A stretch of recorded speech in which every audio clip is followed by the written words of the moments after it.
Hi everybody, this is Matthew Poes with Poes Acoustics, and in this video we are going to be answering a question for Daryl. I'm not going to read the whole thing because it's really long and it's going to be hard to do that video, but the first paragraph I'll read and then I'll get into what he's really getting at. So he says, I'd like to revisit a point you make in your DIY sub-tuning video about a month ago. I'll be using 6 NSW 6021s in a 4+2 waveforming array with 7.5 cubic feet sealed cabinets per sub. That is, for those that don't know, that's the Eminence 21-inch High Excursion Pro driver. It's a pretty good driver. One thing to know, Daryl, Mark Seaton told me this. I don't have a whole ton of experience with it, but that driver lets air through the surround because it really wasn't designed for sealed boxes. And that's pretty common actually for pro audio drivers with the accordion surrounds.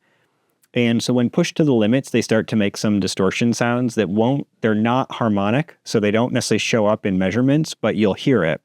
And I can't tell you what product to use because I don't have an answer without playing around with it. And that's part of what makes Mark, is he's figured this out, knows how to do it, but there's some doping that probably needs to be applied to the surround.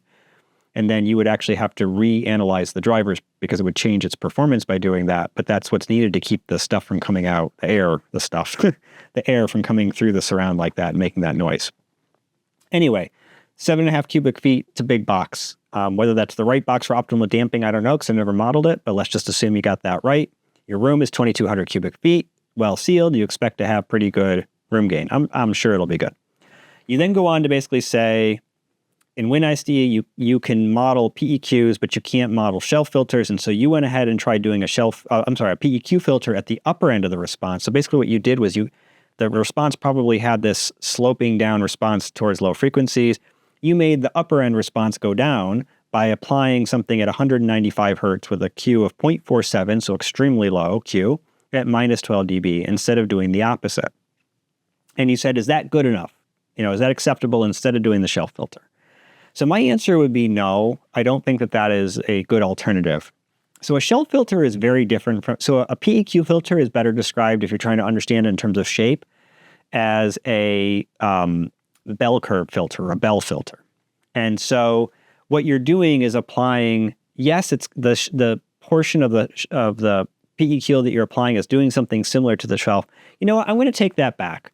It could be because the portion of the shelf filter that I'm interested in and that is doing what I want it to do is actually pretty similar to what you did with the PEQ filter. It could be, but I'd want to model both and actually take some measurements to see. In general, no, I'd say a shelf filter is better.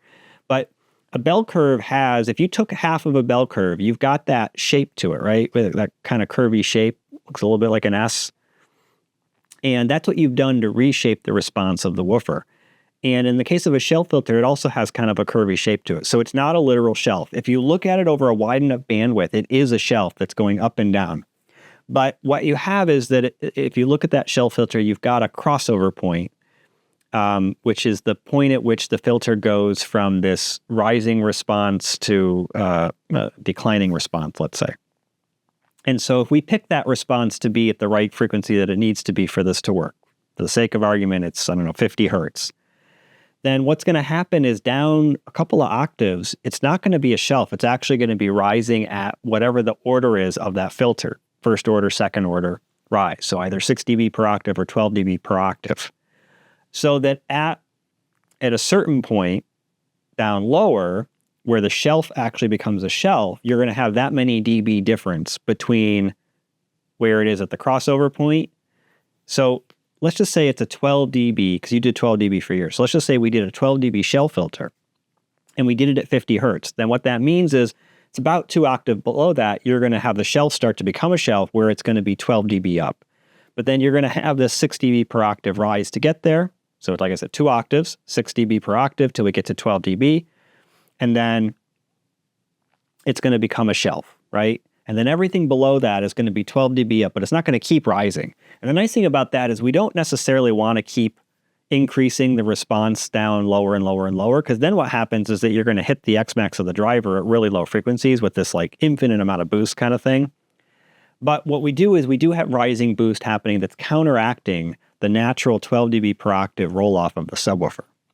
In fact, there's an argument to use a second order version of this. It's matched to the Q of the enclosure, and then you can counteract it right to the frequency you want to. I typically don't do that. I typically just use first order and just boost it more, but then, the other way is technically better. So I guess the other part of this is that if I was doing this, I would want to take one of these outside. I mean, I'm assuming you've got an outdoor area. You probably can do this. Get yourself whatever microphone you've got. UMIC 1 is fine. Take it outside, get REW, and take measurements and apply different DSP filters to it.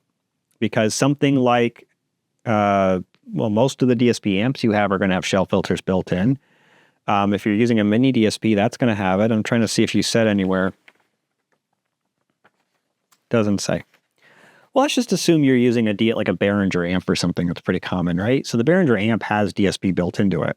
So take the Behringer amp and then just apply different types of DSPs and test it and see you don't just test it at one output level. You have to keep testing it at different output levels.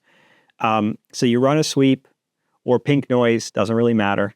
Run another sweep or pink noise. The advantage of running sweeps is you can get distortion out of it. So I'd probably do the sweep so you can get the distortion out of it. Rise at 3 dBs increments until you start to see some compression effects, and then take a look at what's going on with the distortion. And then redo the test with the other curve you want to do and see what that does. That'll help to give you an idea what's going on. You then go on to say that you would like to purchase a phone consultation or a Zoom call to go over this and other questions you have about your room design, which is totally fine. Happy to do that. So you can do that through my website, which is poesacoustics.com, or you can contact me directly at matt@poesacoustics.com. I typically require a 2-hour minimum consult, which is $350. And my preference is really the $500, and I was enforcing that for a while, but I had a bunch of situations where people were buying the $500 consults and like using half an hour of it. So I've gone back to allowing for the $350 ones for now. But that is my minimum. I don't want to go below that. I will honor the time you have. If you want to use it all, you can. If you don't, you can consider the rest either banked for the future or a phone consultation. I don't think I've ever had anybody actually not use the whole thing eventually, with the exception of a couple of those, as I said, where people really didn't need that much time. Most people tend to send me a whole bunch of emails, and that just adds up over time. I try to be generous with my time within reason, but I am busy and probably too generous. And so, that's the reality there. My rates are going up. It's coming back to increased overhead, and I'm too busy, and I'm just trying to be careful. So just to keep that in mind, I'm going to honor the rate that's on the website for now, but that rate number is going to go up probably in the next couple of weeks. So anyway, thanks for watching the video. Obviously, if you don't mind the question being generically answered, like here, I'm willing to answer questions for a cheaper rate, but if you really want one-on-one consultations where I'm giving you answers specific to your system, you have to do that through my website. So thanks, Daryl. Thanks, everybody, for subscribing to the channel. If you haven't subscribed, please do subscribe. Like the videos. That helps with interactions. Ask questions. I love when you guys ask questions. Some of them I'll answer either there, some I'll answer here. Make comments, disagree. It's all fine. And, keep on watching. I got more coming. Thanks, guys.